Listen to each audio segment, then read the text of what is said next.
যদি এমন হয় কোনো এক অ্যাক্সিডেন্টের পর আপনি জেগে উঠলেন এমন এক শহরে যেখান থেকে বের হওয়ার কোনো রাস্তাই নেই, যে শহরের প্রতিটি রাস্তা বাড়িঘর থেকে শুরু করে প্রতিটি মানুষই রহস্যময় ও অস্বাভাবিক, তাদের আচরণও অদ্ভুত। পুরো শহর প্রাচীরে ঘেরা, প্রাচীরের ওপাশে রয়েছে অসংখ্য পিশাচ, অর্থাৎ এই শহর ছেড়ে বের হওয়া অসম্ভব।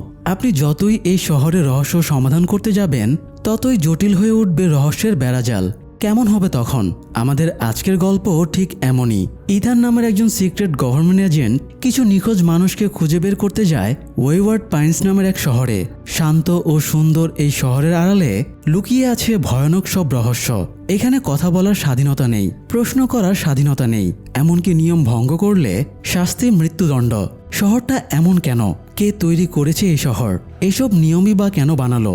ইথান কি পারবে এই রহস্য ভেদ করতে? দর্শক, চলুন ওয়েওয়ার্ড পাইন্সের রহস্যের সমাধান করি ইথানের সাথেই। ইথান একজন দক্ষ সিক্রেট গভর্নমেন্ট এজেন্ট। তার কাজ এতটাই গোপন যে সে নিজের মিশনের কথা কারোর সঙ্গে শেয়ার করতে পারে না, এমনকি পরিবারকেও না। তার পরিবার বলতে স্ত্রী থেরেসা আর ছেলে বেন। ইথান দুজনকেই ভীষণ ভালোবাসে। একবার একটি সিক্রেট মিশনে ইথান এক আতঙ্কবাদীকে ধরে ফেলে। তার সব প্রমাণ ও সন্দেহই ছিল সেই লোকটির বিরুদ্ধে, কিন্তু ওপর মহলের নির্দেশে ইথান বাধ্য হয়ে তাকে ছেড়ে দেয়। কয়েকদিন পরই সেই লোক ইস্টার ডেতে ভয়াবহ বোমা হামলা চালায়, যা পরে ইস্টার অ্যাটাক নামে পরিচিত হয়। এতে অসংখ্য মানুষ মারা যায়। এই ঘটনার পর ইথান নিজেকে দায়ী করতে শুরু করে। তার মনে হতে থাকে যদি সে লোকটিকে ছেড়ে না দিত তাহলে এই হামলাটা হতো না, এতগুলো প্রাণও বাঁচত। ধীরে ধীরে সে গভীর ট্রমায় ভুগতে থাকে। মিশনটি গোপন হওয়ায় নিজের এজেন্সির বাইরের কাউকে কিছু বলারও উপায় ছিল না। দুঃস্বপ্ন শুরু হয়, আর একসময় সে বাধ্য হয়ে সাইকিয়াট্রিস্টের শরণাপন্ন হয়। এভাবেই তার দিন কাটছিল। এর মধ্যে দুজন সিক্রেট এজেন্ট আইডাহোতে নিখোঁজ হয়। তাদের খুঁজে বের করার দায়িত্ব পড়ে ইথানের ওপর। তো ইথান তাদেরকে খুঁজতে আইডাহোতে যাওয়ার উদ্দেশ্যে বেরিয়ে পড়ে। যাত্রাপথে তার সঙ্গে ছিল আরেক এজেন্ট স্টলিংস, কিন্তু পথে হঠাৎ তাদের গাড়ি অ্যাক্সিডেন্ট করে। জ্ঞান ফিরে ইথান নিজেকে আবিষ্কার করে বনের ভেতর। শরীরে কয়েক জায়গায় গুরুতর আঘাত। কষ্ট করে হাঁটতে হাঁটতে সে কাছের শহরে পৌঁছায়। একটি ক্যাফেতে ঢুকে কাউন্টারে থাকা মেয়েটিকে জিজ্ঞেস করে সে কোথায় আছে। মেয়েটি জানায় সে আইডাহোর ওয়েওয়ার্ড পাইন্স শহরে। কথাটা শোনার পরই ইথান আবার জ্ঞান হারায়। পরের বার জ্ঞান ফিরলে সে নিজেকে পায় হাসপাতালের বিছানায়। পাশে একজন নার্স, তার নাম প্যাম। প্যাম তাকে পরীক্ষা করে জানায় সে ভাগ্যক্রমে বেঁচে গেছে। ইথান জিজ্ঞাসা করে স্টলিংস কোথায়। প্যাম জানায় স্টলিংস অ্যাক্সিডেন্টে বেঁচে থাকতে পারেনি, মারা গেছে। ইথান তখন স্ত্রীকে ফোন করতে চায় এবং নিজের জিনিসপত্র কোথায় আছে জানতে চায়। প্যাম বলে সেগুলো সম্ভবত শেরিফ ডিপার্টমেন্টে আছে, আর শেরিফ ইতিমধ্যেই ইথানের পরিবারকে খবর দিয়েছে। এরপর প্যাম চলে যাওয়ার আগে একটি বাটন দেখিয়ে দেয়, প্রয়োজনে এটা চাপলেই সে চলে আসবে। বলে যায় একটু পর ডাক্তার এসে তাকে চেক করবে।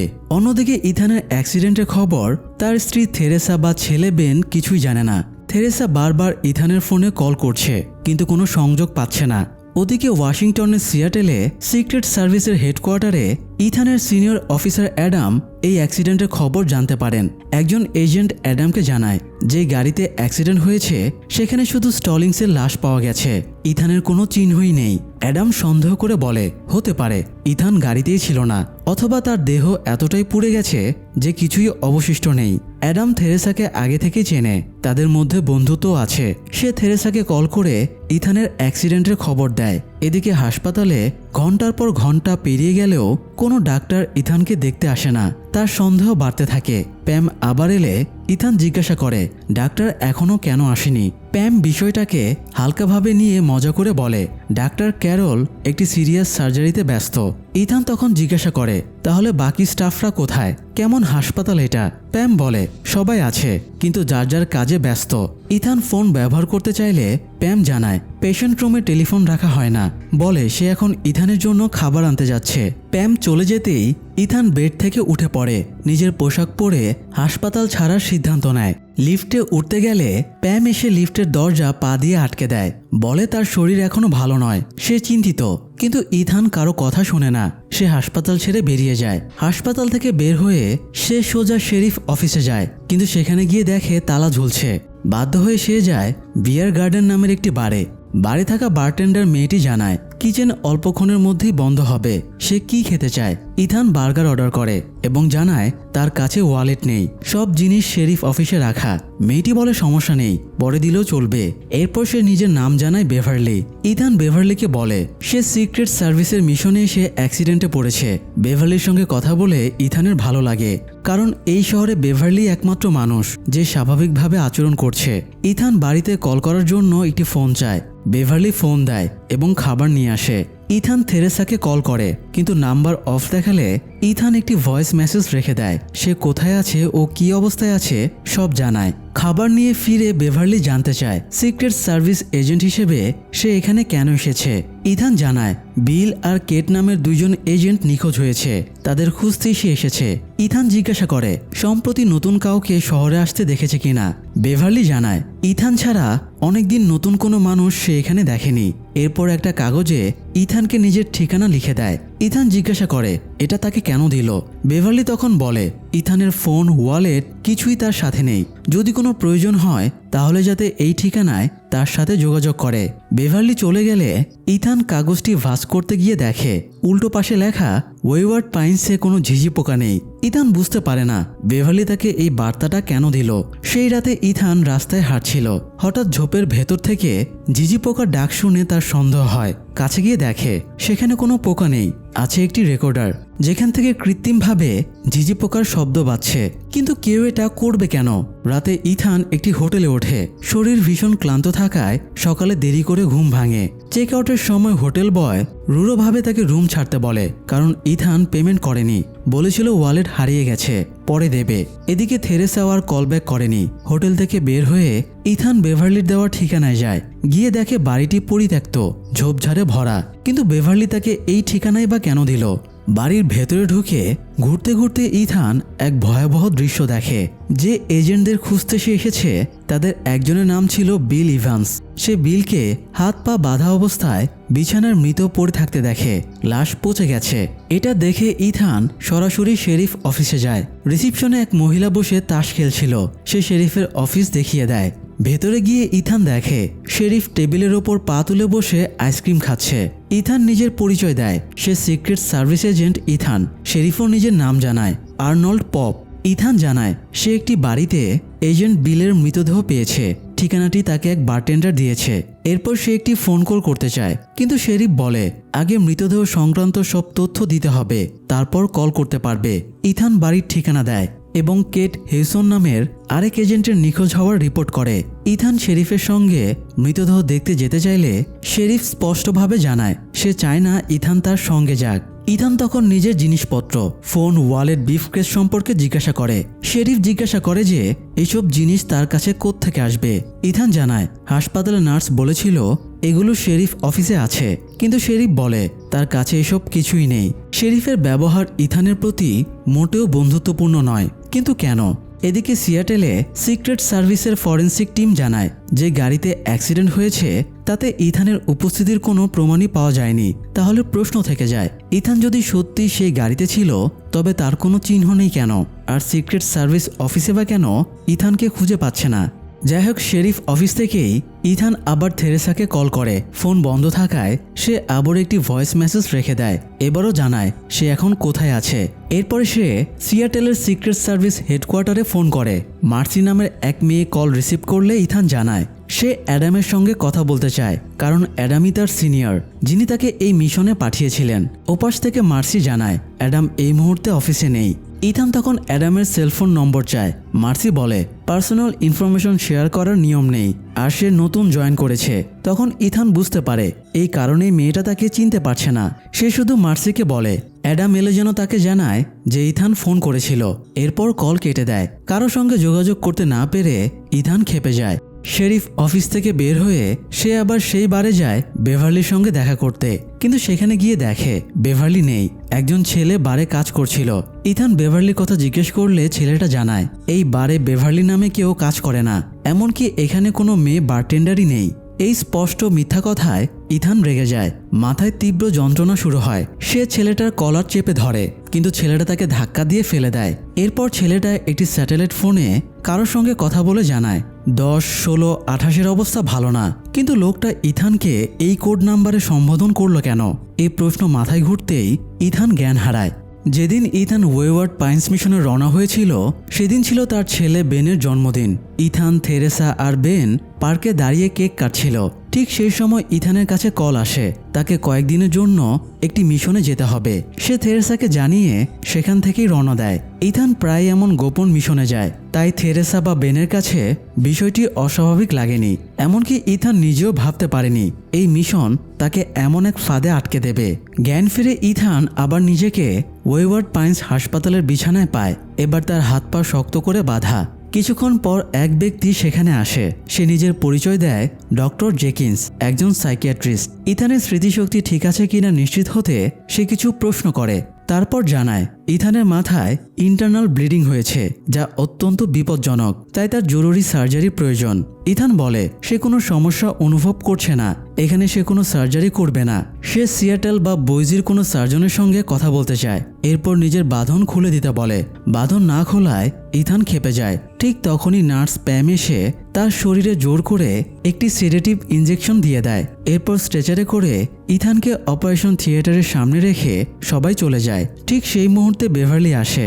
সে স্ট্রেচার সহ ইথানকে লিফটে তুলে নিয়ে পালিয়ে যায়। হাত পায়ের বাঁধন খুলে দিলে ইথান জানায় 5 মিনিটের মধ্যেই তার শরীর অবশ হয়ে যাবে, তার আগেই পালাতে হবে। তার হাসপাতাল থেকে বের হওয়ার পথ ধরতেই প্যাম সামনে চলে আসে। ইথান দ্রুত বেভারলিকে একটি রুমে ঢুকিয়ে দেয় আর নিজে পাশের আরেক রুমে দরজা বন্ধ করে লুকায়। প্যাম অ্যানাস্থেসিয়া নিয়ে ইথানকে খুঁজতে খুঁজতে সেই রুমের সামনে এসে দাঁড়ায় যেখানে বেভারলি ছিল। ঠিক তখনই ইথান পেছন থেকে ঝাঁপিয়ে পড়ে প্যামকে আক্রমণ করে। প্যাম পড়ে গেলে ইথান বেভারলিকে নিয়ে হাসপাতাল থেকে বেরিয়ে আসে। ততক্ষণে ইথানের শরীর প্রায় অবশ। বেভারলি তাকে কোনো রকমে একটি পরিত্যক্ত বাড়িতে নিয়ে আসে, যেখানে কেউ সহজে খুঁজে পাবে না। ইথানের জ্ঞান ফিরে না আসা পর্যন্ত সেখানেই তাকে লুকিয়ে রাখবে বলে জানায়। জ্ঞান হারানোর আগে ইথান জিজ্ঞাসা করে বেভারলি কি সত্যি বারে কাজ করে? বেভারলি বলে হ্যাঁ, সে বারে কাজ করে, কিন্তু এখানকার লোকজন ইথানের মেন্টাল ব্রেকডাউন প্রমাণ করতে চায় বলেই সবাই মিথ্যা বলছে। ইথান জিজ্ঞাসা করে বিলের সঙ্গে কি হয়েছিল? বেভারলি জানায় বিল পালানোর চেষ্টা করেছিল বলেই তাকে মেরে ফেলা হয়েছে। এরপর বেভারলি নিজের গল্প বলে তারও নাকি একসময় অ্যাক্সিডেন্ট হয়েছিল। জ্ঞান ফিরে সে নিজেকে ওয়েওয়ার্ড পাইন্সে পায়। তাকে বলা হয়েছিল তার মেমোরি লস হয়েছে, তারপর থেকেই সে এখানে আছে। ইথান জিজ্ঞাসা করে তার অ্যাক্সিডেন্ট কবে হয়েছিল? বেভারলি বলে 21 অক্টোবর 1999, আর নেক্সট সপ্তাহেই তার এখানে থাকার 1 বছর পূর্ণ হবে। ইথান হতভম্ব হয়ে যায়, কারণ এখন সাল 2014, অথচ বেভারলি ভাবছে সময় থেমে আছে 2000 সালে। সবকিছু ইথানের কাছে ক্রমশ আরও গোলমেলে হয়ে ওঠে। কিন্তু আর কিছু জিজ্ঞাসা করার আগেই সেডেটিভের প্রভাবে সে নিস্তেজ হয়ে পড়ে। এদিকে অ্যাডাম থেরেসাকে জানায় অ্যাক্সিডেন্ট হওয়া গাড়িতে ইথানের উপস্থিতির কোনো প্রমাণ পাওয়া যায়নি। থেরেসা জিজ্ঞাসা করে ইথানকে কোন মিশনে পাঠানো হয়েছিল। অ্যাডাম জানায় সেই তথ্য সে বলতে পারবে না, সবই সিক্রেট। একসময় মিশনে কাজ করতে গিয়ে এজেন্ট কেটের সঙ্গে ইথানের কিছুটা ঘনিষ্ঠতা হয়েছিল। থেরেসা বিষয়টি জেনে গিয়েছিল, তাই সে সন্দেহ করে অ্যাডামকে জিজ্ঞাসা করে ইথান কি কেটের সঙ্গে আছে। অ্যাডাম জানায় ইথান কোথায় আছে সে এখনও জানে না, তবে জানতে পারলে সবার আগে থেরেসাকেই জানাবে। তবুও থেরেসার মনে সন্দেহের বীজ থেকে যায়, হয়তো ইথান সত্যিই কেটের সঙ্গেই আছে। পরদিন সকালে ঘুম ভেঙে ইথান দেখে বেভারলি নেই, তবে তার জন্য কিছু জামা কাপড় রেখে গেছে। ইথান কাপড় বদলে বাইরে বের হয়। হাঁটতে হাঁটতে সে পার্কে চলে যায়। সেখানে গিয়ে সে যা দেখে তাতে সম্পূর্ণ অবাক হয়ে যায়। যে কেটকে খুঁজতে সে এখানে এসেছে সেই কেট পার্কে হাসিমুখী ভঙ্গিতে মানুষের সঙ্গে কথা বলছে, হাসছে, কিন্তু তার মুখে বয়সের ছাপ স্পষ্ট। ইথানের পরিচিত কেট ছিল 27 বছরের যুবতী, অথচ এই কেটকে আরও অনেক বেশি বয়সী মনে হচ্ছে। এই কয়েকদিনেই কেট এতটা বদলে গেল কিভাবে? কিছুক্ষণ পর কেট এক লোকের সঙ্গে পার্ক ছেড়ে হাঁটতে থাকে। ইথান তাদের পিছু নেয়। লোকটি ও কেট একটি বাড়িতে ঢোকে। ইথান দরজায় নক করলে লোকটি দরজা খোলে। ইথান বলে সে কেটের বন্ধু। কেট দরজায় এসে প্রথমে ইথানকে না চেনার ভান করে, তারপর কেট লোকটিকে ভেতরে পাঠিয়ে দেয় এবং ইথানকে নিয়ে সিঁড়িতে বসে। নিচু স্বরে কেট বলে, ওরা আমাদের সবকিছু দেখছে, শুনছে। ইশারায় সে ওপরে সিলিং ফ্যানের দিকে তাকায়। ইথান দেখে ফ্যানের ভেতর ক্যামেরা বসানো। কেট জানায় তারা এখানে বসেছে কারণ পাশের বাগানে পানি দেওয়ার শব্দে তাদের কথার রেকর্ড হবে না। ইথান জিজ্ঞাসা করে, কেটকে এত বেশি বয়সী দেখাচ্ছে কেন? কেট জানায় সে এখানে 12 বছর ধরে আছে। ইথানের মাথা ঘুরে যায়, কারণ মাত্র কয়েক সপ্তাহ আগেই সে কেটকে দেখেছিল। তাহলে কেট 12 বছর ধরে এখানে কিভাবে আছে? কেট ইথানকে সতর্ক করে, তুমি এসব প্রশ্ন করলে আমিও বিপদে পড়ব, তুমিও পড়বে। এরপর কেট বলে ইথান চাইলে সেও এখানে একটি সুন্দর জীবন পেতে পারে। আর কোনো প্রশ্নের উত্তর না দিয়ে কেট ভেতরে চলে যায়। ইথান এখন আর কিছুই বুঝতে পারে না, কারা তাদের উপর নজর রাখছে, কেন এই শহরে সময়ের হিসাবই মিলছে না। সে বাইরে একটা গাড়ির কাঁচ ভেঙে দরজা খুলে ভেতরে ঢোকে। এরপর গাড়িটা নিয়ে ওয়েওয়ার্ড পাইন্স থেকে বের হয়ে যায়। কিন্তু আশ্চর্যজনকভাবে সে যতবারই বের হওয়ার চেষ্টা করে ততবারই ওয়েওয়ার্ড পাইন্সেই ফিরে আসে, ঠিক যেন একটি গোলক ধাঁধা। অবশেষে গাড়ি ফেলে ইথান জঙ্গলের ভেতর দৌড়াতে থাকে, বের হওয়ার পথ খোঁজে। দিন শেষে রাত নামে। ইথান পাগলের মতো ছুটতে ছুটতে হঠাৎ থেমে যায়। সে দেখে পুরো ওয়েওয়ার্ড পাইন্স শহর ঘিরে আছে বিশাল এক প্রাচীর। প্রাচীর জুড়ে হাই ভোল্টেজ বৈদ্যুতিক তার, পেরোনোর কোনো উপায় নেই। এখন তার একটাই পথ, ওয়েওয়ার্ড পাইন্সে ফিরে যাওয়া। কিন্তু প্রশ্ন থেকেই যায়, এমন প্রাচীর কে বানালো, আর কেনই বা বানালো? কোনো উত্তর নেই। ইথান গাড়ির দিকে ফিরতেই সেখানে শেরিফ এসে দাঁড়ায়। ইথান বুঝে যায় সে আর এই শহর থেকে বের হতে পারবে না। এদিকে ইথানের বস এবং থেরেসার বন্ধু অ্যাডাম ডক্টর জেকিন্সের সঙ্গে দেখা করে। অ্যাডাম বলে সময় থাকতেই সে এই ডিল বাতিল করতে চায়, কিন্তু ডক্টর জেকিন্স জানায় এখন আর ডিল ক্যান্সেল করার উপায় নেই। তাহলে অ্যাডাম আর ডক্টর জেকিন্সের মধ্যে কি ডিল হয়েছিল? ইথান আর কেটের সঙ্গে কি এর কোনো সম্পর্ক আছে? রহস্য এবার আরও ঘনীভূত হয়। শেরিফ ইথানকে ধরে ফেলার পর ইথান জানায় সে একজন সিক্রেট সার্ভিস এজেন্ট। তাকে এভাবে আটকে রাখার পরিণতি শেরিফের জন্য ভালো হবে না। কিন্তু শেরিফ শান্ত গলায় জানায় সে সিয়াটেলের সিক্রেট সার্ভিস হেডকোয়ার্টারে ফোন করেছিল। সেখান থেকে বলা হয়েছে ইথান নামে তাদের কোনো এজেন্ট নেই। ইথানের কাছে নিজের পরিচয় প্রমাণ করার মতো কোনো আইডি নেই, ফলে তার হাতে কিছুই করার থাকে না। তবুও সে বোঝানোর চেষ্টা করে, কিন্তু শেরিফ উল্টো বিলের হত্যাকাণ্ডে ইথানকেই প্রধান সন্দেহভাজন ঘোষণা করে। জানায় কেস সলভ না হওয়া পর্যন্ত ইথান ওয়েওয়ার্ড পাইন্স ছেড়ে যেতে পারবে না, এখানেই থাকতে হবে। ঠিক তখন কয়েকজন ছেলে সাইকেল নিয়ে পাশ দিয়ে যাচ্ছিল। তাদের একজন ইথানের দিকে তাকিয়ে বলে পালানোর চেষ্টা করো না, এটা রুল নাম্বার 1। কিন্তু কিসের রুলস? এরপর শেরিফ ইথানকে হোটেলে রেখে আসে এবং নির্দেশ দেয় হোটেল থেকে বের হওয়া যাবে না। পরদিন সকালে ইথান রিসেপশনে গিয়ে জিজ্ঞাসা করে কোনো কম্পিউটার আছে কিনা। হোটেল বয় জানায় কোনো কম্পিউটার নেই। সে নিউজপেপারের কথা জিজ্ঞেস করলে হোটেল বয় জানায় ওয়েওয়ার্ড পাইন্সের নিজস্ব একটাই পত্রিকা আছে, কিন্তু কয়েকদিন ধরে শহরে কিছুই ঘটছে না, তাই তাতে উল্লেখযোগ্য খবরও নেই। কিন্তু ইথান শেরিফের নির্দেশ অমান্য করে হোটেল থেকে বেরিয়ে যায়। সে আবার সেই পরিত্যক্ত বাড়িতে যায় যেখানে বিলের লাশ রাখা। লাশ পরীক্ষা করতে গিয়ে তার চোখে পড়ে বিলের জুতোর ভেতর ছোট একটি পকেট নোটবুকের মতো কিছু একটা। সে সেটা বের করতে যাবে, ঠিক তখনই শেরিফ এসে পড়ে। তৎক্ষণাৎ ইথান নোটবুকটি হাতে না নিয়ে জুতোর আরও ভেতরে ঠেলে দেয় যাতে শেরিফের নজরে না পড়ে। শেরিফ তাকে এখানে দেখে খেপে যায়। ইথান বলে বিল তার সহকর্মী, তাকে এভাবে হত্যা করা হয়েছে। সে চুপচাপ বসে থাকতে পারে না। শেরিফ জিজ্ঞাসা করে সে আসার আগে ইথান কি করছিল। ইথান মিথ্যা বলে বিলের জুতোর ভেতর ঘাস আর কাদা আছে, অর্থাৎ তাকে অন্য কোথাও হত্যা করে এখানে এনে রাখা হয়েছে। শেরিফ ঠান্ডা গলায় বলে এই তথ্য তার রিপোর্টে আগেই আছে। ইথান জিজ্ঞাসা করে তাহলে লাশ এখনো এখানে কেন? শেরিফ জানায় বইজি থেকে ফরেন্সিক টিম আসছে, তাদের আসতে সময় লাগবে।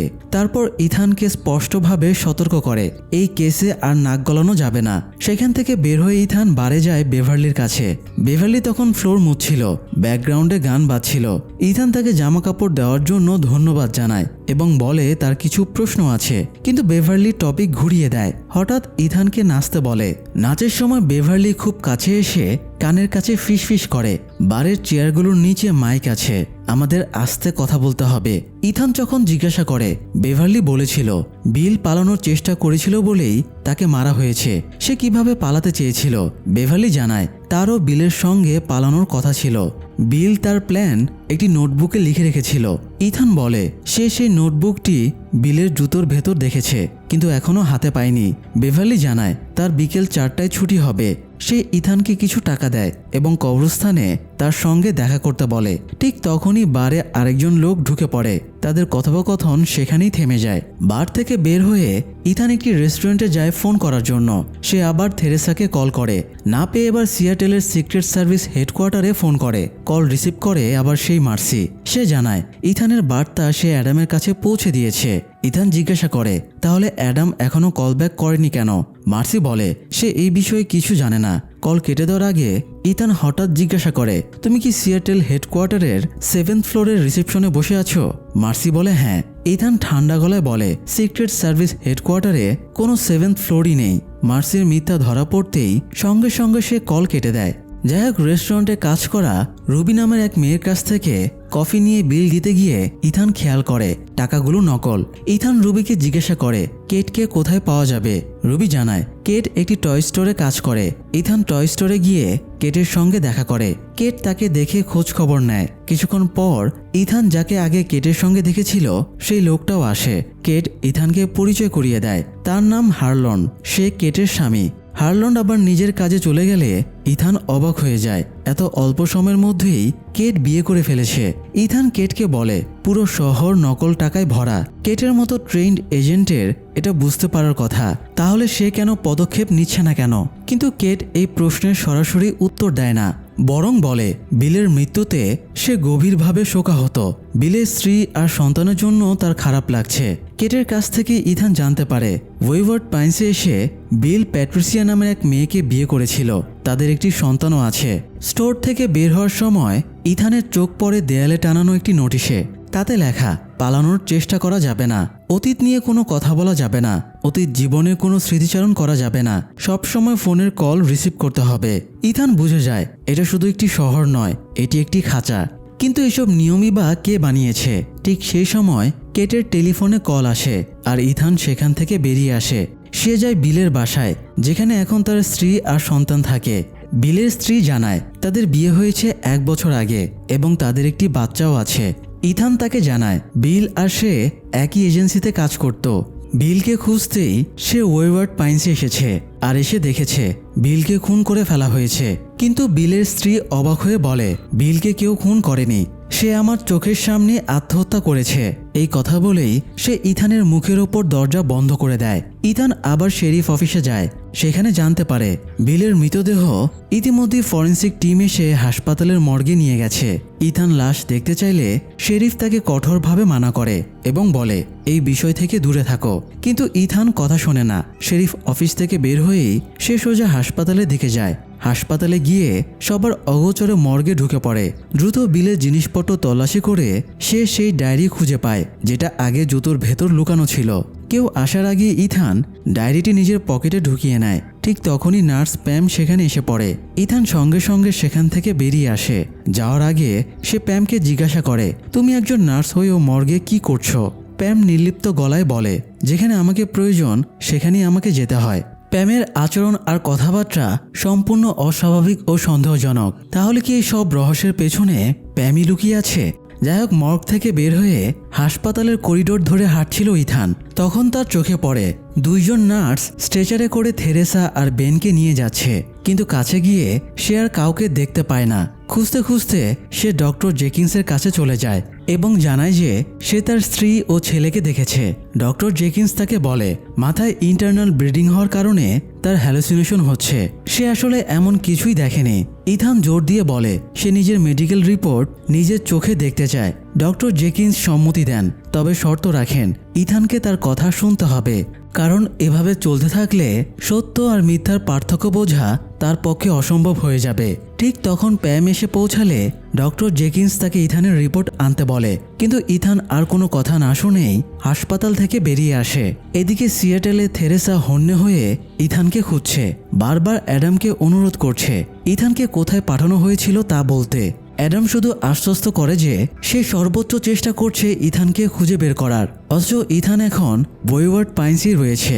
বেভারলির কথা মতো রাতে ইথান কবরস্থানে যায়। সেখানে কোনো ক্যামেরা বা মাইক্রোফোন নেই, তারা নিশ্চিন্তে কথা বলতে পারে। ইথান বিলের সেই নোটবুক বেভারলিকে দেখায় এবং জানায় এতে পালানোর সম্পূর্ণ প্ল্যান রয়েছে, এটাই তাদের মুক্তির পথ।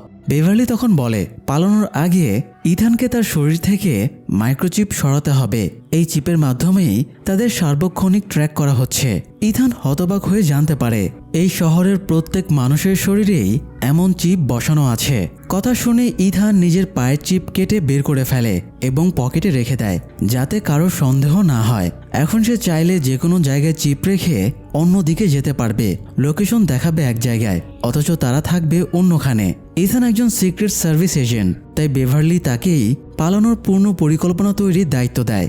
ইথান তখন জানতে পারে বেভারলির কাছে এখনও সাল 2000, অথচ ইথান এসেছে 2014 থেকে, মাত্র 5 দিন আগে। সে বেভারলিকে জন্মসাল জিজ্ঞেস করে।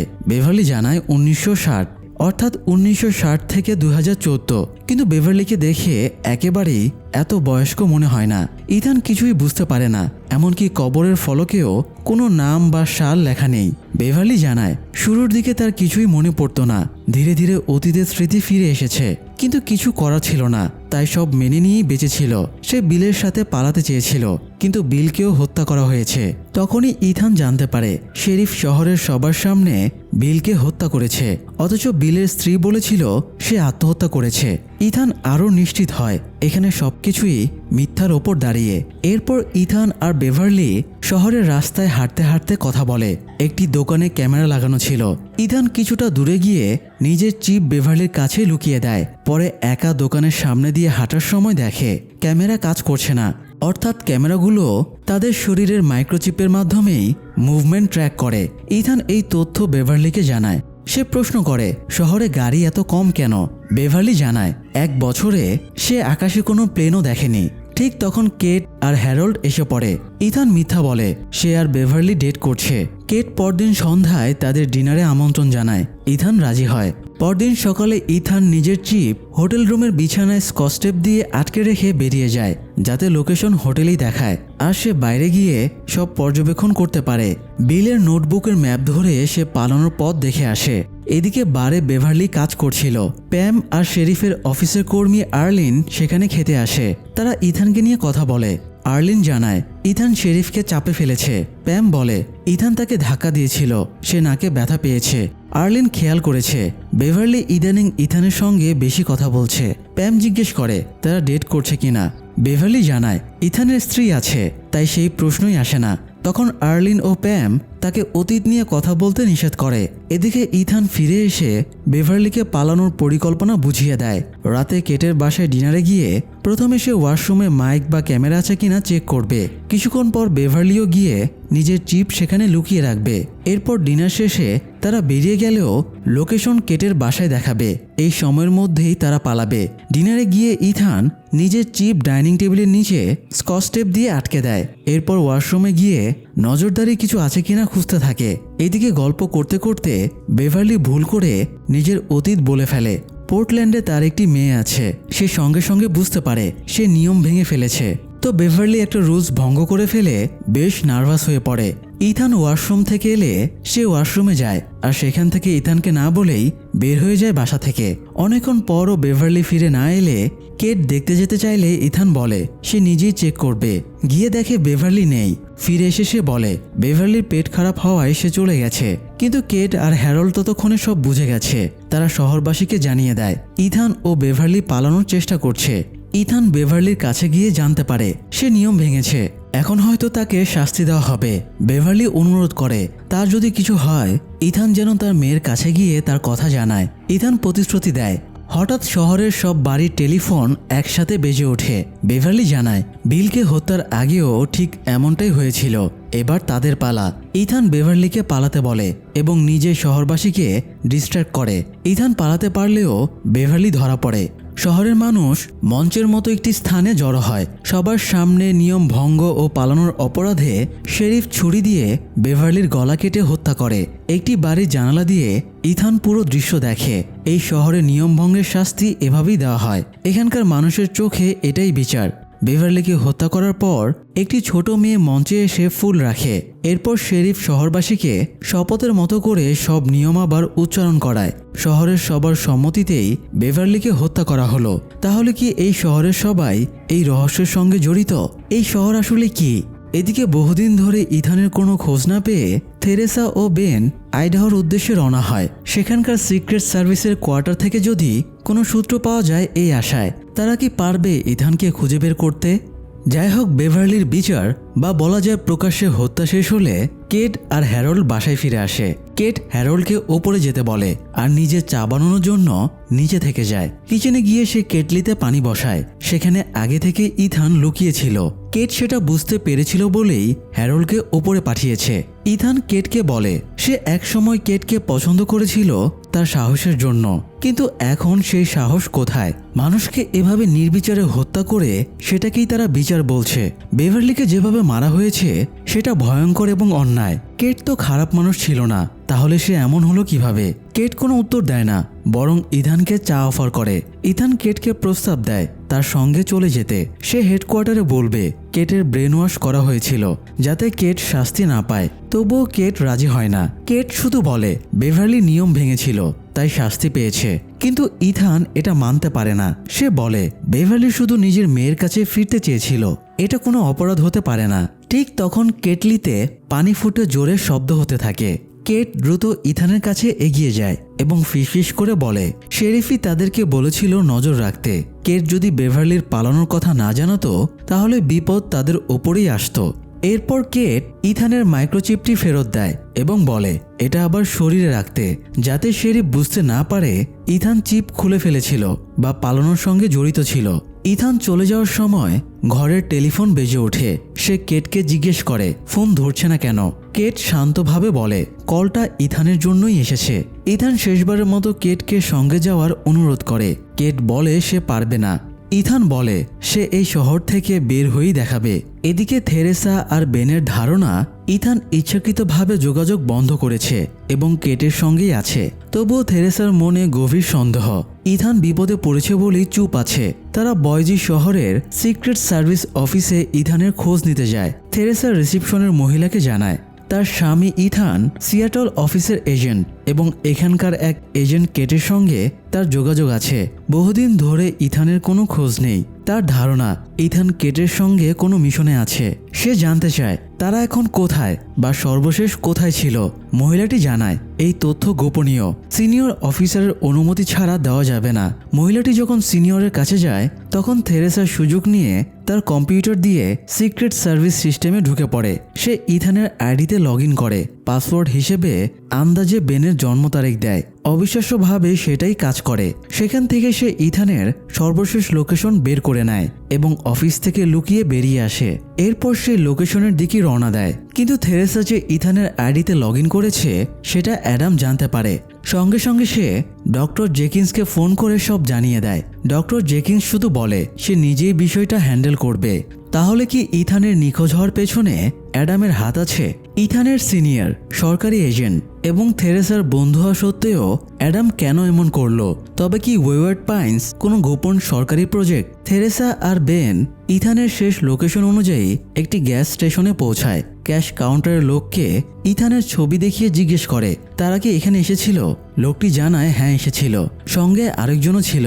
ঠিক তখন সেখানে থাকা একটি বাচ্চা ছেলে বলে ওই গাড়িটা ওয়েওয়ার্ড পাইন্সের কাছে অ্যাক্সিডেন্ট করেছিল। এই কথা শুনে থেরেসা ও বেন ওয়েওয়ার্ড পাইন্সের দিকে রওনা দেয়। কিছু দূর যেতেই তারা টের পায় পুলিশ তাদের পিছু নিচ্ছে।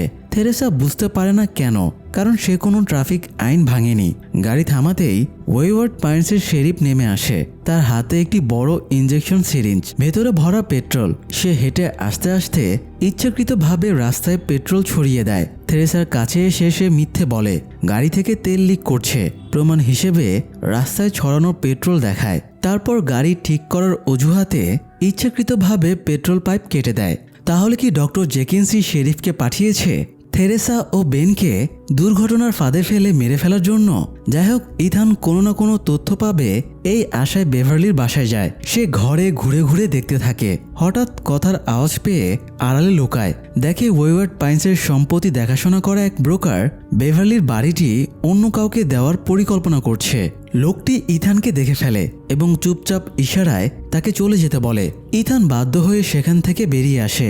হঠাৎ তার চোখে পড়ে খাবার ডেলিভারির ভ্যান, যেটা নাকি ওয়েওয়ার্ড পাইন্সের বাইরে থেকে খাবার এনে দেয়। ইথান সঙ্গে সঙ্গে পরিকল্পনা করে এই ভ্যানে লুকিয়ে শহরের বাইরে যাবে। ড্রাইভার যখন ডেলিভারি দিতে বাইরে যায়, ইথান ভ্যানের ভেতরে উঠে লুকিয়ে পড়ে। ভ্যান চলতে শুরু করে। কিছুক্ষণ পর হঠাৎ ভ্যান সম্পূর্ণ থেমে যায়। ইথান বাইরে বেরিয়ে যা দেখে তাতে বিস্মিত না হয়ে তার উপায় থাকে না। একটি বিশাল হলরুমের মতো জায়গায় গাড়িটি থামানো হয়েছে। সেখানে আরো অনেক গাড়ি দাঁড়িয়ে আছে। তাহলে কি ওয়েওয়ার্ড পাইন্সের বাইরে থেকে খাবার আনার গল্পটাও মিথ্যে? ইথান লুকিয়ে লুকিয়ে চারপাশ দেখতে থাকে। এক সারি গাড়ির মধ্যে হঠাৎ তার চোখে পড়ে একটি প্রাইভেট কারে, যেটা থেরেসার গাড়ি। সে গাড়িতে উঠে বসে এবং ভেতরে একটি প্যাকেট খুঁজে পায়। প্যাকেটের ভেতর ছিল থেরেসার ব্যাগ। ঠিক তখনই সেখানে শেরিফ এসে উপস্থিত হয়। কোনো কথা না বলেই সে গাড়ির কাঁচ ভেঙে ইথানের শরীরে অজ্ঞান করার ইঞ্জেকশন পুশ করে দেয়। ইথানের জ্ঞান ফেরে টেলিফোনের শব্দে। কল রিসিভ করতেই জানানো হয় তার স্ত্রী এবং ছেলে কিছুক্ষণ আগেই হাসপাতাল থেকে রিলিজ হয়েছে। তারা নিরাপদে আছে। ইথান রুম থেকে বের হয়ে দেখে তাকে হাসপাতালে রাখা হয়েছিল। সেখানে সে প্যামকে দেখতে পায়। প্যামের কোলে একটি ছোট বাচ্চা, আর সে 3 জন নার্সের সঙ্গে কথা বলছে। প্যাম ইথানকে জানায় থেরেসা ও বেনের কিছুক্ষণ আগেই রিলিজ হয়েছে। তাদের নিয়ে চিন্তার কিছুই নেই, তারা সুস্থ আছে। ইথান তাড়াতাড়ি সেই ঠিকানায় যায় যেখানে থেরেসা ও বেনকে রাখা হয়েছে। অনেকদিন পর স্ত্রী ছেলেকে এই অদ্ভুত জেলখানার মতো শহরে দেখে ইথান একসাথে স্বস্তি আর অস্বস্তি অনুভব করে। এদিকে থেরেসা ও বেন ভেবেছিল ইথান এখানে কোনো গোপন মিশনে আছে, তাই থাকার জন্য এই বাড়ি দেওয়া হয়েছে। শুধু বাড়িই নয়, প্রয়োজনীয় সব খাবার দাবারও সাজানো ছিল। থেরেসা ভেবেছিল এসব ইথানই আগে থেকে ব্যবস্থা করেছে। বাড়িটি যে ব্রোকার তাদের দেয় সে ইথানকে জানিয়ে দেয়। এই বাড়িটিও ক্যামেরা ও মাইক্রোফোনে পর্যবেক্ষণ করা হয়। ব্রোকার চলে গেলে ইথান থেরেসা ও বেনকে জিজ্ঞেস করে ওয়েওয়ার্ড পাইন্সে আসার আগে কি হয়েছিল। তারা জানায় ইথানকে খুঁজতে খুঁজতে তারা সেখানে আসছিল। পথে হঠাৎ গাড়ির পেট্রোল লিক হলে এক শেরিফ এসে ঠিক করে দেয়। তারপর থেকে তাদের আর কিছুই মনে নেই। শেরিফের কথা শুনেই ইথানের কাছে সব পরিষ্কার হয়ে যায়। সে বেনকে বাইরে গিয়ে অপেক্ষা করতে বলে আর বলে তার থেরেসার সঙ্গে কথা আছে। বেন চলে গেলে ইথান থেরেসাকে বলে তাকে যেন বিশ্বাস করে এবং তার সব কথা শোনে। এই জায়গা নিরাপদ নয়। থেরেসা যেন বেনকে নিয়ে ঘরের ভেতরেই থাকে, বাইরে না যায়। সে একটি কাজে বাইরে যাচ্ছে এই বলে বেরিয়ে পড়ে। এদিকে বেন বাড়ির বাইরে সিঁড়িতে বসে থাকে। তার বয়সী একটি ছেলে সাইকেল চালাতে চালাতে এসে তাকে ওয়েওয়ার্ড পাইন্সে স্বাগত জানায়। ঠিক তখন ইথান এসে বেনকে আবারও বলে মায়ের সঙ্গে ঘরে থাকতে, বাইরে না যেতে, তার কিছু কাজ আছে। বেন বিরক্ত হয়ে যায়। এতদিন পর তারা এক হয়েছে, অথচ ইথান তাদের সময় দিচ্ছে না। কিন্তু ইথানের হাতে সময় ছিল না সব ব্যাখ্যা করার। সে সোজা শেরিফ স্টেশনে যায়। সেখানে শেরিফ প্যামের সঙ্গে কথা বলছিল। ইথান গিয়ে স্পষ্টভাবে বলে তার পরিবার থেকে দূরে থাকতে। শেরিফ শান্তভাবে বলে সে কোনো ক্ষতি করেনি, বরং ইথান ও তার পরিবারকে এক করতে সাহায্য করেছে। প্যাম বলে ওয়েওয়ার্ড পাইন্স একটি সুন্দর শহর। ইথান যেন সব মেনে নিয়ে এখানে শান্তভাবে থাকার চেষ্টা করে, কিন্তু ইথান মানতে পারে না। শেরিফের সঙ্গে তার তর্ক শুরু হয়। প্যাম কল রিসিভ করলে ফোনের অপর পাশ থেকে কেউ তাদেরকে থামতে বলে। সঙ্গে সঙ্গে শেরিফ থেমে যায়। ইথান তখন বুঝে ফেলে এই শহর আসলে শেরিফ বা প্যামের নিয়ন্ত্রণে নয়, নিয়ন্ত্রণে আছে অন্য কেউ, অদৃশ্য কোনো শক্তি। তাদের সঙ্গে তর্ক করে কোনো লাভ নেই। সে শেরিফ স্টেশন ছেড়ে বেরিয়ে যায়। এদিকে বাসায় বসে থাকতে থাকতে বেন বিরক্ত হয়ে যায়। সে থেরেসাকে বলে কোনো টিভি নেই, ওয়াইফাই নেই, ফোন নেই, এভাবে ঘরে বসে সময় কাটাবে কিভাবে? থেরেসা তাকে শান্ত করে বলে ইথান যখন বাসায় থাকতে বলেছে তখন বাসাতেই থাকতে হবে, বাইরে যাওয়া যাবে না। বাইরে তখন বৃষ্টি হচ্ছিল। বৃষ্টির মধ্যে হাঁটতে হাঁটতে ইথান বাসার দিকে ফিরছিল। ঠিক তখন ডক্টর জেকিন্স সেখানে এসে তাকে থামায়। সে ইথানকে বোঝাতে চেষ্টা করে এখন তার পরিবারও এখানে আছে। ওয়েওয়ার্ড পাইন্সে ইথানের মতো কাউকেই দরকার। কিন্তু ইথান স্পষ্ট জানায় সে এখানে থাকতে পারবে না, তার বাড়ি এই শহরে না। ডক্টর জেকিন্স তাকে রাজি করাতে ব্যর্থ হয়। ইথান সেখান থেকে চলে আসে। বাড়ির সামনে গাছের আড়ালে সে কেটকে দাঁড়িয়ে থাকতে দেখে। ইথান এগোতেই কেট তাকে নিয়ে জঙ্গলের দিকে চলে যায়। জানালা দিয়ে এই দৃশ্য দেখে ফেলে বেন। কৌতূহলবশত সে দুজনের পিছু নেয়। বনের ভেতরে গিয়ে কেট বলে এখানে নিরাপদে কথা বলা যাবে। ইথান জানায় থেরেসা ও বেন এখন এখানে এসেছে। কেট সঙ্গে সঙ্গে জিজ্ঞেস করে ইথান কি থেরেসাকে জানিয়েছে যে আমি এই শহরেই আছি? ইথান বলে এখনো জানায়নি, পরে জানাবে। কেট তখন জানায় সে প্রায় 12 বছর ধরে এখানে আছে। এতদিন পর ইথানকে দেখে তার পুরনো স্মৃতি ফিরে এসেছে। ইথান বিস্মিত হয়ে বলে মাত্র 5 সপ্তাহ আগেই তারা একসাথে ছিল, কিন্তু এখানে ইথানের 5 সপ্তাহ আর কেটের জীবনে কেটে গেছে 12 বছরেরও বেশি সময়। কেট মিথ্যে বলছে না, তার মুখেই বয়সের ছাপ স্পষ্ট। কেট জানায় এই শহরের রহস্য জানার চেষ্টা সে বহুবার করেছে, পালানোর চেষ্টাও করেছে, কিন্তু পারেনি। এখানে বেঁচে থাকার একমাত্র উপায় হলো চুপ থাকা এবং নিয়ম মেনে চলা। ইথানকেও সে তাই করতে বলে, কিন্তু ইথান কেটকে হার মানতে নিষেধ করে। সে বলে যে কেটকে সে চিনত সে কখনো হার মানার মানুষ ছিল না, সে সাহসী ছিল। যদি কেট কখনো আবার সেই সাহস ফিরে পায় তাহলে যেন আবার তার সঙ্গে দেখা করে। এই কথা বলে ইথান চলে যায়। এদিকে থেরেসা বেনকে ডাকতে ডাকতে ওপরে যায়। বেনের রুমে গিয়ে দেখে সে নেই। নিচতলা থেকে শব্দ পেয়ে সেখানে গিয়ে দেখে শেরিফ ফ্রিজ থেকে আইসক্রিম বের করে খাচ্ছে। শেরিফ নির্লজ্জভাবে বলে দরজা খোলা পেয়েছিল তাই ঢুকে পড়েছে। তারপর জিজ্ঞেস করে ইথান আর বেন কোথায়? থেরেসা মিথ্যে বলে তারা ওপরে ঘুমাচ্ছে। শেরিফ হালকা হুমকির স্বরে বলে এই শহরে ভালোভাবে থাকতে হলে ঝামেলা করা যাবে না। থেরেসা তাকে বাসা থেকে বেরিয়ে যেতে বলে। শেরিফ চলে যায়। তার উদ্দেশ্য একটাই, তাদের ভয় দেখানো। শেরিফ চলে গেলে থেরেসা চিন্তিত হয়ে পড়ে। ঠিক তখন বেন ফিরে আসে। সে দূর থেকে কেট আর ইথানকে কথা বলতে দেখেছিল। ভুল বুঝে সে ভাবে ইথান এতদিন ওয়েওয়ার্ড পাইন্সে কেটের সঙ্গেই ছিল, তাই যোগাযোগ করেনি। সে সবকিছু থেরেসাকে জানায়। রাগ ও কষ্টে থেরেসা সিদ্ধান্ত নেয় এই শহর ছেড়ে সিয়াটলে নিজের বাসায় ফিরে যাবে। বেনকে নিয়ে সে বেরিয়ে পড়ে। রাস্তায় কোনো গাড়ি না পেয়ে তারা হেঁটেই রওনা দেয়। বাসায় ফিরে ইথান দেখে থেরেসা বিয়ের আংটি রেখে বেনকে নিয়ে চলে গেছে। সে সঙ্গে সঙ্গে তাদের থামাতে বেরিয়ে পড়ে। এদিকে শেরিফ থেরেসা ও বেনের পিছু নেয়। পুলিশের গাড়ি দেখে তারা লাগেজ ফেলে বনের দিকে দৌড় দেয়। শেরিফও গাড়ি নিয়ে ধাওয়া করে। কিছুক্ষণ যাওয়ার পর তারা ইলেকট্রনিক দেয়ালের সামনে গিয়ে থেমে যায়। আর এগোনোর পথ নেই। শেরিফ গাড়ি নিয়ে তাদের সামনে এসে দাঁড়ায়। থেরেসা ও বেন পালানোর চেষ্টা করায় শেরিফ প্রচণ্ড রেগে যায়। সে চিৎকার করে কথা বললে বেন তাকে ধাক্কা দেয়। শেরিফ এবার ইথানের ওপরের রাগ বেনের ওপর ঝাড়ে, তাকে ফেলে দিয়ে বন্দুক তাক করে। তারপর বেনকে গাড়িতে তুলে রেখে থেরেসার সঙ্গে কথা বলতে থাকে।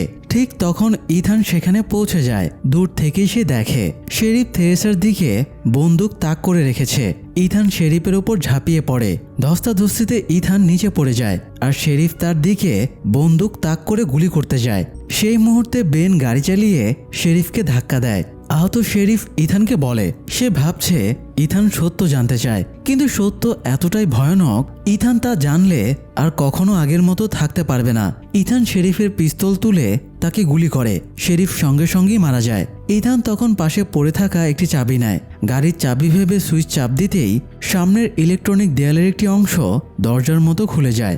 ইথান গাড়িতে উঠে সেই দরজা দিয়ে বের হবার চেষ্টা করে, কিন্তু ঠিক তখন ঘটে অবিশ্বাস্য ঘটনা। তারা কিছু বুঝে ওঠার আগেই প্রাণীর মতো এক অদ্ভুত সত্তা এসে শেরিফের দেহ টেনে দেয়ালের ওপাশে নিয়ে যায়। ওপার থেকে ভেসে আসে হিংস্র প্রাণীর বিকট শব্দ। ইথান দ্রুত সুইচ চাপ দিয়ে দরজাটি বন্ধ করে দেয়। তারপর তাড়াতাড়ি সেখান থেকে সরে যায়। ওই প্রাণীটা আসলে কি? এই হিংস্র সত্তার হাত থেকে বাঁচতেই কি তৈরি করা হয়েছিল এই ইলেকট্রনিক দেয়াল? যাই হোক, ইলেকট্রনিক দেয়ালের দিক থেকে ফিরে ইথান গাড়ি নিয়ে সোজা নিজের বাসার সামনে এসে থামে। সেখানে পৌঁছে বেনকে গাড়ি থেকে নামিয়ে বাইরে থাকা পানির পাইপের কাছে নিয়ে যায়। বেনকে হাত মুখ ধুতে বলে সে আবার গাড়িতে এসে থেরেসার পাশে বসে। থেরেসা ইথানকে বলে শেরিফের মৃত্যুর বিষয়টা পুলিশকে জানানো উচিত। ইথান উত্তর দেয় শেরিফই ছিল এখানকার পুলিশ, আর পুরো শহরটি কারো নিয়ন্ত্রণে রয়েছে। যদিও কারা নিয়ন্ত্রণ করছে তা জানা নেই। তারা সারাক্ষণ নজরদারি করছে। প্রতিটি বাড়ি, গাছ, সব জায়গায় ক্যামেরা আর মাইক্রোফোন বসানো। তাই যারা নিয়ন্ত্রণ করছে তারা ইতিমধ্যেই শেরিফের মৃত্যুর খবর জানে, কিন্তু কারা এই সব কিছুর পেছনে তার কোনো উত্তর নেই।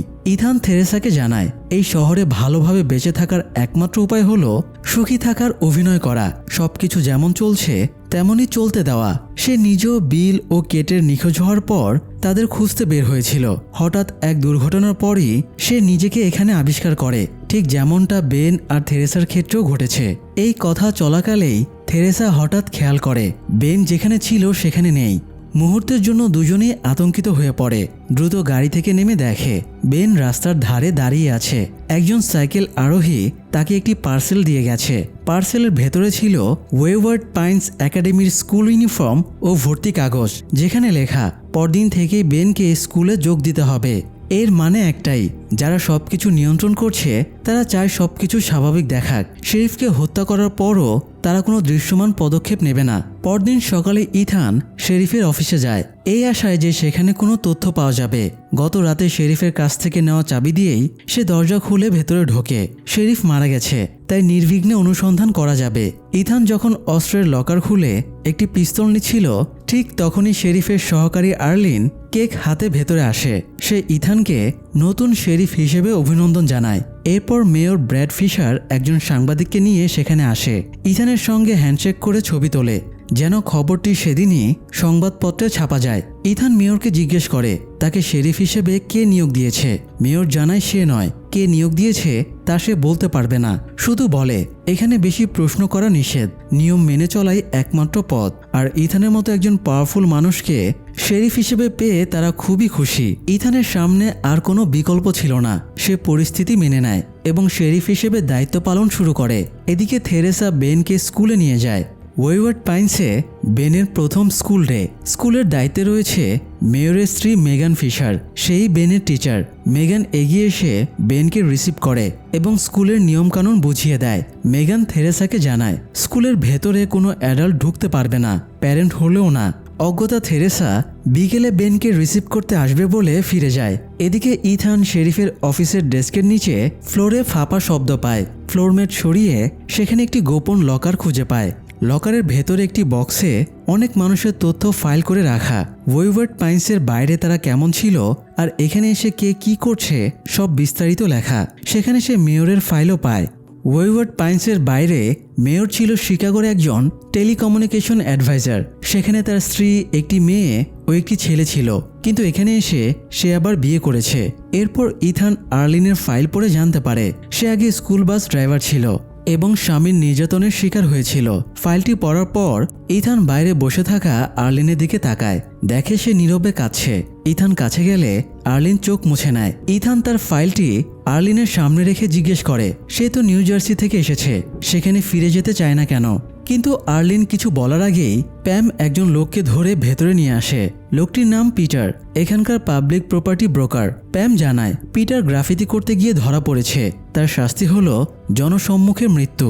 কিন্তু ইথান বলে সে আর কোনো প্রকাশ্য মৃত্যুদণ্ড এখানে হতে দেবে না। প্যাম জানায় পিটার 3 বার একই অপরাধ করেছে, এটাই ছিল তার শেষ সুযোগ। ইথান প্যামকে বলে সবকিছু সে নিজেই সামলাবে, প্যাম যেন আর এতে হস্তক্ষেপ না করে। প্যাম বিষয়টি ইথানের ওপর ছেড়ে দিয়ে চলে যায়। অন্যদিকে মেগান বেনকে কিছু প্রশ্ন করে পরীক্ষা নেয়। সে জিজ্ঞেস করে বেনের বাড়ি কোথায়। বেন উত্তর দেয় সিয়াটেল। মেগান আবার ঘুরিয়ে জিজ্ঞেস করে সে এখন কোথায় থাকে। বেন আবারও বলে সিয়াটেলে। মেগান চাচ্ছিল বেন যেন ওয়েওয়ার্ড পাইন্সকে নিজের বাড়ি বলে গ্রহণ করে, কিন্তু বেন বারবার সিয়াটেলকে নিজের হোমটাউন হিসেবে উল্লেখ করে। মেগান তখন জিজ্ঞেস করে সে কি সিয়াটেলের বাড়ি মিস করে। বেন বলে হ্যাঁ করে। মেগান আবার প্রশ্ন করে তাহলে তার বাবা মা কেন তাকে সিয়াটেলে ফিরিয়ে নিচ্ছে না। বেন উত্তর দেয় তার বাবা সিক্রেট সার্ভিস এজেন্ট, তাকে এখানে কাজ দেওয়া হয়েছে, তাই আপাতত তারা ফিরতে পারছে না। তখন মেগান ধীরে ধীরে বেনের মনে ইথানের প্রতি সন্দেহ ঢুকিয়ে দেওয়ার চেষ্টা করে। সে বলে হতে পারে ইথান তাদের মিথ্যা বলছে, হতে পারে তাকে এখানে কোনো কাজই দেওয়া হয়নি। এমন তো নয় যে সে আগে কখনো মিথ্যা বলেনি। বেনের মনে কথাটা ধীরে ধীরে প্রভাব ফেলে, কারণ ইথান আগেও তাদের কাছে মিথ্যা বলেছিল। এদিকে থেরেসা বেনকে স্কুলে দিয়ে শহর ঘুরে দেখতে থাকে। এক পর্যায়ে সে টয় স্টোরে গিয়ে কেটের সঙ্গে দেখা করে। কেট তাকে সরাসরি কোনো পরিচয়ের ইঙ্গিত দেয় না, বরং একজন সাধারণ কাস্টমারের মতো জিজ্ঞেস করে সে কি কিছু কিনতে চায়। থেরেসা বলে সে তার ছেলের জন্য একটি গিফট কিনবে। কেট সাজেস্ট করে একটি মিউজিক বক্স, জানায় এটি তার স্বামী হ্যারল্ড বানিয়েছে। কেট মিউজিক বক্স খুলে দেয়। মিউজিক বাজতে শুরু করতেই সে ফিসফিস করে থেরেসার সঙ্গে কথা বলে, জানায় মিউজিক বক্সটি 30 সেকেন্ড চলবে, যা বলার আছে এই সময়ের মধ্যেই বলতে হবে। থেরেসা বলে সে এজেন্টের চাকরি ছেড়ে দিয়েছিল, কারণ সেখানে কাজই ছিল সবচেয়ে বড় অগ্রাধিকার। কিন্তু সে চেয়েছিল স্বামী সন্তান নিয়ে একটি সুন্দর পরিবার গড়তে, অথচ কেট তার জীবনে আঘাত করেছে। কেট ইথানের সঙ্গে সম্পর্কের জন্য থেরেসার কাছে দুঃখ প্রকাশ করে, জানায় এরপর অনেক কিছু বদলে গেছে, এখন আর সেসব নিয়ে ভাবার উপায় নেই। থেরেসা বলে তার জীবনে অনেক কিছু বদলে গেছে, কিন্তু সে ঠিক বুঝতে পারছে না। মিউজিক থেমে গেলে কেট আবার আগের মতো নির্লিপ্ত ভঙ্গিতে জিজ্ঞেস করে সে কি মিউজিক বক্সটি কিনবে। থেরেসা বলে না। এরপর সে দোকান থেকে বেরিয়ে যায়। স্কুল ছুটির পর বেন যখন গেটের বাইরে মায়ের জন্য অপেক্ষা করছিল তখন একটি মেয়ে এসে তার সঙ্গে পরিচিত হয়। মেয়েটির নাম অ্যামি। অ্যামি জিজ্ঞেস করে সে কি তার মায়ের জন্য অপেক্ষা করছে। বেন বলে যে সে মায়ের অপেক্ষায় আছে। অ্যামি প্রস্তাব দেয় তারা একসাথে হাঁটতে পারে। বেন তার সঙ্গে চলে যায়। ঠিক তখনই থেরেসা বেনকে নিতে স্কুলে আসে, কিন্তু বেনকে না পেয়ে সে দিশেহারা হয়ে পড়ে। শহরের রাস্তায় রাস্তায় ছেলেকে খুঁজতে শুরু করে। এদিকে হাঁটতে হাঁটতে অ্যামি বেনকে জিজ্ঞেস করে মিসেস মেগান তাকে কী ধরনের প্রশ্ন করেছে। বেন সব বললে অ্যামি বলে সম্ভবত মেগান জানতে চাইছিল বেন হোমসিক ফিল করছে কিনা। এরপর সে জিজ্ঞেস করে সিয়াটেলে বেনের কোনো গার্লফ্রেন্ড ছিল কিনা। এই কথোপকথনের মাঝেই থেরেসা ছেলেকে খুঁজতে সেখানে পৌঁছে যায়। অ্যামির কাছ থেকে বেনকে নিয়ে সে বাসার দিকে রওনা দেয়। অন্যদিকে ইথান পিটারকে জিজ্ঞাসাবাদ করছিল। সে পিটারকে তার ফাইল দেখায় যেখানে তার আগের জীবনের ছবি নিজের পরিবারের সঙ্গে। ছবিগুলো দেখে পিটার আবেগাপ্লুত হলেও বলে ওটা অনেক আগের কথা, অন্য এক জীবন। এখনকার জীবন সম্পূর্ণ আলাদা। ইথান জিজ্ঞেস করে সে কতদিন ধরে এখানে আছে। পিটার জানায় 4টি শীত পার করার পর সে দিন গোনা বন্ধ করে দিয়েছে। এখানে কোনো ক্যালেন্ডার নেই, সময় মাপার উপায়ও নেই। ইথান লক্ষ্য করে পুরনো ছবিতে পিটার লাঠি নিয়ে হাঁটতো না, তাহলে এখন কেন। পিটার বলে সে পাহাড় বেয়ে পালানোর চেষ্টা করেছিল, তখনই এই অবস্থা হয়েছে। এখান থেকে পালানোর একমাত্র পথ আত্মহত্যা। ঠিক তখন ফোন বেজে ওঠে। ইথানকে জানানো হয় পরদিন রাত 10টায় পিটারের বিচার হবে, জনসম্মুখে মৃত্যুদণ্ড। সেদিন রাতে বাসায় ফিরে ইথান থেরেসাকে নিয়ে বাথরুমে যায়। ট্যাপ চালু করে দিয়ে ফিসফিসিয়ে কথা বলে যাতে মাইক্রোফোনে কিছু ধরা না পড়ে। ইথান জানায় তাকে এখানে শেরিফ বানানো হয়েছে, কিন্তু কেন তার কোনো ব্যাখ্যা নেই। তার ধারণা এখানে কাউকে হত্যা করলেই শেরিফ হওয়া যায়। সে আরও জানায় শুধু গ্রাফিতি করার অপরাধে পরদিন তাকে একজনকে মারতে হবে। এই শহরের সবাই আসলে বন্দী, বের হওয়ার কোনো পথ নেই। ইথান থেরেসাকে মেয়র ব্যাড ফিশারের কথাও বলে। থেরেসার মনে পড়ে বেনের টিচারের নামও মেগান ফিশার। ইথান জানায় সে প্রায় সবার ফাইল দেখেছে। মেগান আগে ছিল একজন হিপনোথেরাপিস্ট। এটা শুনে থেরেসা হতাশ হয়। একজন হিপনোথেরাপিস্টকে স্কুলের টিচার বানানো হয়েছে। ইথান বলে মেয়রের সঙ্গে কথা বলে তার মনে হয়েছে লোকটা কিছু বলতে চায় কিন্তু ভয় পাচ্ছে। চেষ্টা করলে হয়তো তার কাছ থেকে আরও তথ্য বের করা যাবে। এই কারণে পরদিন থেরেসা বেনকে স্কুলে দিয়ে মেগানের সঙ্গে বন্ধুত্ব করার চেষ্টা করে। একদিন দেখা করে গল্প করার প্রস্তাব দেয়, যেহেতু তাদের স্বামীরাও একে অপরকে চেনে। মেগান খুশি মনে রাজি হয়। সেদিন মেগান বেনকে একটি গিটার উপহার দেয়। বেন মিউজিক ভালোবাসে, এখানে যাতে তার মন বসে সেই কারণেই এই উপহার। পরদিন সকালে ইথান পিটারের জন্য খাবার নিয়ে যায়। খাবার দেখে পিটার প্রশ্ন করে এটাই কি তার জীবনের শেষ খাবার।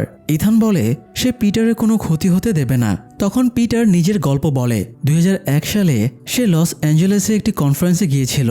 অতিরিক্ত মদ খেয়ে সে প্রায় অচেতন হয়ে পড়ে। সেখানে এক মেয়ের সঙ্গে পরিচয় হয়, হোটেল রুমে যায়। আবার ড্রাগ নেওয়ার পর সে ব্ল্যাকআউট হয়ে পড়ে। জ্ঞান ফিরে পায় একই হোটেল রুমে, কিন্তু সেটি আর লস অ্যাঞ্জেলেসে নয়, বরং ওয়েওয়ার্ড পাইন্সে। সেই মেয়েটিও রুমে ছিল, তবে বয়স অনেক বেড়ে গেছে। মেয়েটি আর কেউ নয়, প্যাম। প্যামই তাকে এই শহরে আনার জন্য দায়ী। পরদিন মেয়র বিয়ার গার্ডেন বারে একটি পার্টি দেয়। শহরের প্রায় সবাই সেখানে উপস্থিত। থেরেসা ওয়াশরুমে যাওয়ার অজুহাতে মেগানকে সঙ্গে নিয়ে টেবিল ছেড়ে উঠে যায়, যাতে ইথান মেয়রের সঙ্গে একান্তে কথা বলার সুযোগ পায়। মেয়র ফিসফিস করে ইথানকে জানায় ওয়েওয়ার্ড পাইন্সে সবচেয়ে বেশি ফোকাস করা হয় বাচ্চাদের ওপর। স্কুলে তাদের ব্রেন ওয়াশ করা হয়। ইথানকে নিজের ছেলের বিষয়ে সতর্ক থাকতে বলে। এদিকে আর্লিন বসে বসে আগের শেরিফের মৃত্যুর জন্য কষ্ট পাচ্ছিল, কারণ সে তাকে পছন্দ করত। আসলে আর্লিন একটু আবেগপ্রবণ চরিত্র। সেখানে প্যামও উপস্থিত ছিল। সে নতুন শেরিফ ইথানকে অভিনন্দন জানায়। তখন ইথান সবার সামনে ঘোষণা করে যত অপরাধী আছে সে একে একে সবাইকে খুঁজে বের করে শাস্তি দেবেই। এই কথা শুনে প্যামের মুখ কঠিন হয়ে যায়, কারণ সেও নিয়ন্ত্রণকারী দলের সঙ্গে যুক্ত। পার্টি শেষে ইথান থেরেসাকে বাসায় পাঠিয়ে নিজে স্টেশনে যায়। পিটারকে নিয়ে ইলেকট্রনিক দেয়ালের দিকে রওনা হয় তাকে পালাতে সাহায্য করার জন্য। কিন্তু দেয়ালের কাছে গিয়ে পিটার বলে পাহাড় ছাড়া এখান থেকে বের হওয়ার আর কোনো পথ নেই। তাছাড়া সবসময় তাদের ওপর নজর রাখা হচ্ছে। পিটারকে ছেড়ে দিলে নিয়ন্ত্রকেরা ইথানকেই ধরবে।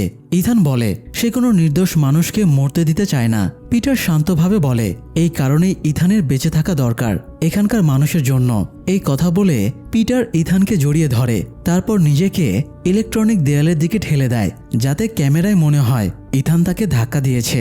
পিটার ইচ্ছাকৃতভাবেই মরেছে ইথানকে নিয়ন্ত্রকদের চোখে লয়াল প্রমাণ করার জন্য, যাতে ইথান সময় নিয়ে পালানোর পথ খুঁজে পায়। তাছাড়া পিটারের মৃত্যু অনিবার্যই ছিল। এদিকে বাসায় তখন কেউ ছিল না। অ্যামি এসে বেনকে নিয়ে যায় জঙ্গলের ভেতরে তার প্রিয় এক জায়গায়। তারা গল্প করে। স্পষ্ট বোঝা যায় অ্যামি বেনকে পছন্দ করে। থেরেসা বাসায় ফিরে দেখে তার জন্য একটি চিঠি এসেছে। ওয়েওয়ার্ড পাইন্সের পাবলিক প্রপার্টি ম্যানেজমেন্ট বিভাগের একজন রিটায়ার করেছে, সেই পদে থেরেসাকে জয়েন করার প্রস্তাব দেওয়া হয়েছে। পিটার মারা যাওয়ার পর ইথান বাসায় ফিরে থেরেসাকে সব জানায়। শুনে থেরেসা তাকে জড়িয়ে ধরে। ইথান ফিসফিস করে বলে সে এক রাতের জন্য বাইরে যাবে। থেরেসাকে শক্ত হয়ে সব সামলাতে হবে। এরপর ইথান একটি ব্যাগ নিয়ে শেরিফ অফিসে যায়। কয়েকটি অস্ত্র ব্যাগে ভরে বের হতে গেলে প্যাম সামনে আসে।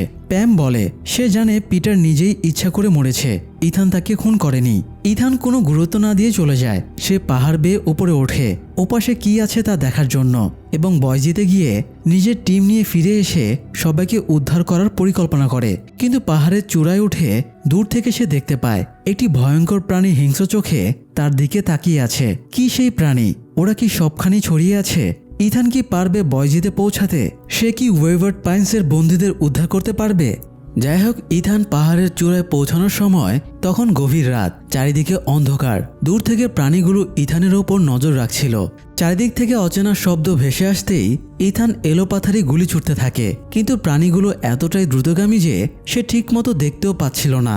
হঠাৎ একটি প্রাণী এসে ইথানের হাতে আঁচড় দিয়ে পালিয়ে যায়। সেখান থেকে রক্তপাত শুরু হয়। এদিকে অ্যামি বেনকে বাড়ি পৌঁছে দিয়ে যায়।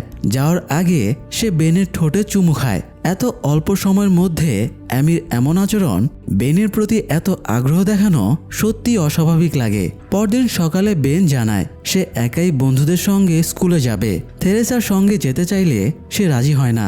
তাদের মধ্যে কথা কাটাকাটি হয় আর বেন একাই স্কুলের উদ্দেশ্যে বের হয়ে যায়। অন্যদিকে থেরেসা নিজের নতুন কাজে যোগ দেওয়ার পরিকল্পনা করে, কিন্তু অফিসে গিয়ে সে দেখে তাকে নিয়োগ দেওয়ার জন্য দীর্ঘদিন ধরে কাজ করা একজন কর্মীকে পদত্যাগ করানো হয়েছে।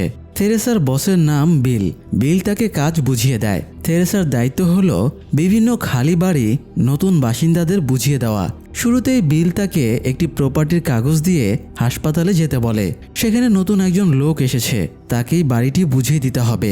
থেরেসা হসপিটালে গিয়ে সেই লোকটির সঙ্গে দেখা করে। তার নাম জনসন। জনসন হাসপাতালের বেডে চুপচাপ বসেছিল। থেরেসা কথা বলতে চাইলে জনসন জানায় সে এখন কথা বলতে চায় না, একা থাকতে চায়। তখন থেরেসা বলে সেও একসময় অ্যাক্সিডেন্টের পর এখানে এসেছিল, তাই জনসনের কষ্ট সে বুঝতে পারে। চাইলে জনসন তার সঙ্গে সব শেয়ার করতে পারে। অ্যাক্সিডেন্টের কথা শুনে জনসন জানায় জ্ঞান হারানোর আগে সে কিছু একটা দেখেছিল, তারা তার সঙ্গে কিছু করেছে।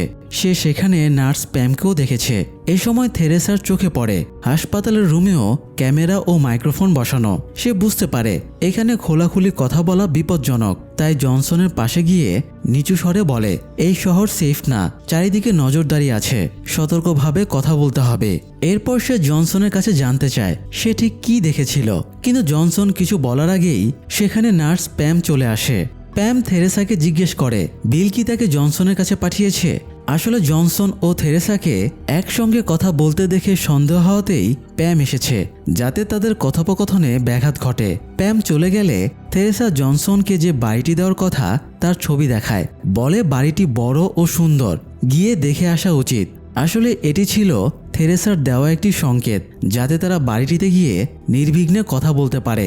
বাড়িটিতে পৌঁছে থেরেসা দেখে সেখানে সর্বত্র ক্যামেরা ও মাইক্রোফোন লাগানো, তাই সে জনসনকে নিয়ে বাড়ির পেছনের দিকে যায়। ওয়াশিং মেশিন দেখানোর অজুহাতে সেটি চালু করে দেয়, যাতে মেশিনের শব্দে তাদের কথা মাইক্রোফোনে ধরা না পড়ে। এরপর থেরেসা বলে যা বলার তাড়াতাড়ি বলতে হবে, বেশি দেরি হলে কেউ সন্দেহ করবে। তারপর জানতে চায় জনসন আসলে কি দেখেছিল। জনসন জানায় অ্যাক্সিডেন্টের পর জ্ঞান হারানোর আগে সে কাচের জানালার বাইরে তাকিয়েছিল। বাইরে কিছু লোক দাঁড়িয়েছিল, তাদের ফিসফাস সে শুনতে পেয়েছিল। একজনের মুখ তার স্পষ্ট মনে আছে, নার্স প্যাম। সেখানে এমন আরও অনেক চেম্বার ছিল মানুষে ভর্তি। এরপর সে জ্ঞান হারায় এবং পরে হসপিটালে জ্ঞান ফেরে। এর বেশি কিছু তার মনে নেই। তার ধারণা ওই লোকেরা তাদের সঙ্গে কিছু করেছে। এসব বলার পর জনসন থেরেসাকে জিজ্ঞেস করে সে কি তার কথা বিশ্বাস করছে। থেরেসা জানায় সে বিশ্বাস করে, কিন্তু এই শহর কারা তৈরি করেছে, কেন তৈরি করেছে সে কিছুই জানে না। এসব রহস্যের উত্তর খুঁজে বের করতে হবে। তবে তার আগে জনসনকে বাড়িটি নিতে হবে। বাড়িটি তাকে বিনামূল্যেই দেওয়া হবে যতদিন না রহস্যের সমাধান হচ্ছে এবং এখান থেকে বের হওয়ার উপায় মিলছে ততদিন জনসন স্বাভাবিকভাবে এই বাড়িতে থাকবে। এরপর থেরেসা বাড়ির চাবি জনসনের হাতে তুলে দিয়ে চলে আসে। এদিকে ইথান কোনোভাবে সতর্ক থেকে বনেই রাত পার করে। সকাল হলে সে নিজের গন্তব্য বয়েজের দিকে হাঁটতে শুরু করে। পথে সে একটি মৃত হরিণ দেখতে পায়। কোনো প্রাণী নৃশংসভাবে সেটিকে হত্যা করে ফেলে রেখেছে। ইথানের সন্দেহ হয় রাতে যে প্রাণী তাকে আক্রমণ করেছিল হরিণটাকেও সেই প্রাণীই মেরেছে।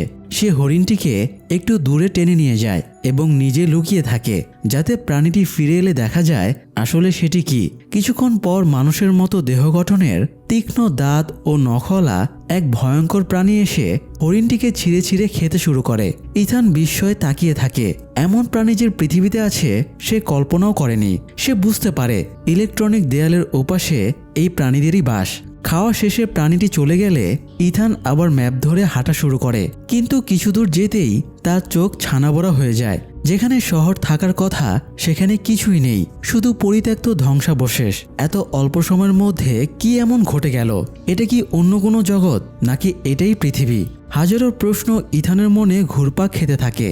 যাই হোক, এদিকে স্কুলে যাওয়ার পর বেন সহ আরও দুইজন রিড ও ক্যারিকে ওরিয়েন্টেশন রুমে ডাকা হয়। সেখানে গিয়ে বেন দেখে পুরো রুমটাই সাদা। সামনে সারিবদ্ধভাবে 3টি চেয়ার রাখা, 109, 110 ও 111 নম্বর। 109 ও 110 নম্বর চেয়ারে আগে থেকেই দুজন বসেছিল, রিড ও ক্যারি। বেন গিয়ে 111 নম্বর চেয়ারে বসে। কিছুক্ষণ পর রুমে মেগান প্রবেশ করে। সে এসে সব লাইট বন্ধ করে প্রজেক্টর চালু করে। স্ক্রিনে একের পর এক ছবি ভেসে ওঠে।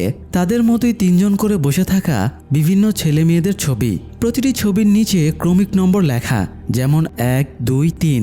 মেগান তখন বলতে শুরু করে, এই ওরিয়েন্টেশন ক্লাসে সবাই আসতে পারে না, শুধুমাত্র যাদেরকে গ্রহণ করার যোগ্য মনে করা হয় তারাই এখানে আসে।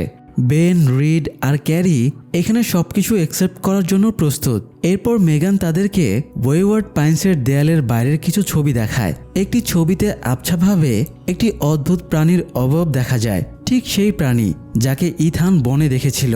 মেগান জানায় প্রায় 14 বছর আগে তারা প্রথম এই প্রাণীদের অস্তিত্ব জানতে পারে এবং ছবি তুলতে সক্ষম হয়। এই তথ্য জানার পর বেন, রিড ও ক্যারি যুক্ত হবে ওয়েওয়ার্ড পাইন্সের ফার্স্ট জেনারেশনের সঙ্গে, যারা এই প্রাণীদের সম্পর্কে সত্য জানে। বড়রা কেউই এই বিষয়ে কিছু জানে না। এই প্রাণীদের নাম দেওয়া হয়েছে অ্যাবিস। বেন সহ মোট 111 জনকে আজ ফার্স্ট জেনারেশনে সিলেক্ট করা হয়েছে। বেন তখন প্রশ্ন করে, যদি আইডাহোতে এই প্রাণীরা থাকে এবং দিনের বেলা বাইরে ঘোরাফেরা করে তাহলে তারা আগে কখনো জানতো না কেন? এর জবাবে মেগান সবাইকে একটি করে কয়েন দেয় এবং জিজ্ঞেস করে এগুলো কোন সালের বলে মনে হয়। বেন আন্দাজ করে বলে হয়তো মোগল আমলের, কিন্তু কয়েন ঘষে পরিষ্কার করার পর তারা দেখতে পায় সেখানে সাল লেখা 2095। বেন অবাক হয়ে যায়, এটা কিভাবে সম্ভব? মেগান তখন বলে বর্তমানে চলছে 4028 সাল। একবিংশ শতাব্দীর পর আরও 2000 বছর পেরিয়ে গেছে। এরপর শুরু হয় আসল গল্প। প্রায় 2000 বছর আগে এক বিজ্ঞানী বুঝতে পেরেছিলেন মানুষ যেভাবে প্রকৃতির ওপর নির্দয়ভাবে হস্তক্ষেপ করছে একদিন প্রকৃতি তার প্রতিশোধ নেবেই। সেই প্রতিশোধের ফলেই মানুষ ধীরে ধীরে বিবর্তিত হয়ে ভয়ঙ্কর এক নতুন প্রজাতিতে পরিণত হবে। বেনরা এতক্ষণ যে অ্যাবিসদের ছবি দেখেছে তারা একসময় মানুষই ছিল। সময়ের সাথে পরিবর্তিত হয়ে তারা বর্তমানের হিংস্র অ্যাবিসের রূপ নিয়েছে। ওই বিজ্ঞানী আগেই এই বিপর্যয় অনুমান করতে পেরেছিল, তাই মানব জাতিকে বাঁচাতে তিনি গড়ে তোলেন এক বিশাল পরিকল্পনা। তিনি তৈরি করেন এই গোপন শহর ওয়েওয়ার্ড পাইন্স, একটি রক্ষা কবচ, এক ধরনের মানব জাতির নৌকা। এখানে নির্বাচিত কিছু মানুষকে প্রিজার্ভ করে রাখা হয়েছিল। প্রায় 2000 বছর পর তাদের ঘুম ভাঙানো হয়েছে, যাতে নতুন করে মানব প্রজন্ম গড়ে তোলা যায় এবং ধীরে ধীরে অ্যাবিসদের পৃথিবী থেকে নিশ্চিহ্ন করা যায়। এই মিশনের দায়িত্ব দেওয়া হয়েছে ফার্স্ট জেনারেশনের ওপর, কারণ শিশুদের পরিবর্তন গ্রহণ করার ক্ষমতা বেশি। বড়রা এই নির্মম সত্য জানতে পারলে মানসিকভাবে ভেঙে পড়বে, তাই তাদের কাছ থেকে সত্য গোপন রাখা হচ্ছে। এই কারণে মেগান তাদের কড়া নির্দেশ দেয়, এই বিষয়ে বাবা মা সহ কোনো বড়দের কিছু জানানো যাবে না। গোপনীয়তা ভঙ্গ মানেই বিপর্যয়। যে বিজ্ঞানী এই মহৎ উদ্যোগ নিয়েছিলেন তার নাম ডেভিড পিলচার। তিনি সারাক্ষণ তাদের ওপর নজর রাখছেন, কারণ তারাই এখন পৃথিবীর একমাত্র মানব ভবিষ্যৎ। ডেভিড পিলচার কিছু কঠোর নিয়ম তৈরি করেছেন। একটি নিয়মও ভঙ্গ হলে ওয়েওয়ার্ড পাইন্সের পুরো সিস্টেম ধসে পড়বে, ঠিক যেমন জাহাজে সামান্য ছিদ্র হলেও পুরো জাহাজ ডুবে যায়। সবকিছু ব্যাখ্যা করার পর মেগান বেন, রিড ও ক্যারিকে ফার্স্ট জেনারেশনের বাকি সদস্যদের সঙ্গে পরিচয় করিয়ে দেয়। তারা সবাই নতুন সদস্যদের স্বাগত জানাতে প্রস্তুত ছিল। এদিকে ইথান যখন নিজের চোখে পৃথিবীর এই নির্মম সত্য দেখছিল, ঠিক তখনই হেলিকপ্টারে করে সেখানে হাজির হয় ডক্টর জেকিন্স। আর অবাক করার বিষয়, ডক্টর জেকিন্সই আসলে ডেভিড পিলচার। সে ইথানকে অভিনন্দন জানায়, কারণ এখন পর্যন্ত কেউই অ্যাবিসদের অঞ্চল পেরিয়ে এতদূর বেঁচে আসতে পারেনি। ইথান তার দিকে বন্দুক তাক করে, কিন্তু ডেভিড তাতে ভ্রুক্ষেপ না করে তাকে আবার ওয়েওয়ার্ড পাইন্সে ফিরে যেতে বলে। ইথান রাজি হয় না। ডেভিড তাকে বোঝানোর চেষ্টা করে, কিন্তু সেখানে দাঁড়িয়ে সব ব্যাখ্যা দেওয়ার সময় নেই। দূর থেকে অ্যাবিসদের গর্জন শোনা যায়। ডেভিড দ্রুত ইথানকে হেলিকপ্টারে উঠতে বলে। ঠিক অ্যাবিসরা পৌঁছে যাওয়ার আগ মুহূর্তে তারা হেলিকপ্টারে উঠে পড়ে। হেলিকপ্টারে উঠে ইথান দেখে ভেতরে প্যামও বসে আছে, কিন্তু প্যাম ডেভিড পিলচারের সঙ্গে কেন? ইথান কি ডেভিডের সঙ্গে যোগ দেবে? অ্যাবিসদের রাজত্বের মাঝে এই ছোট্ট শহর কি মানবজাতিকে বাঁচিয়ে রাখতে পারবে? ডেভিড পিলচারের পরিকল্পনা কি সফল হবে? শহরের মানুষ যদি জানতে পারে তাদের আর ফিরে যাওয়ার কোনো পথ নেই, তাহলে কি হবে? সব প্রশ্নের উত্তর নিয়ে আমরা খুব শীঘ্রই হাজির হব ওয়েওয়ার্ড পাইন্স সিজন 1 এর শেষ পর্ব নিয়ে। সেই পর্যন্ত সবাই ভালো থাকুন, সুস্থ থাকুন। ধন্যবাদ।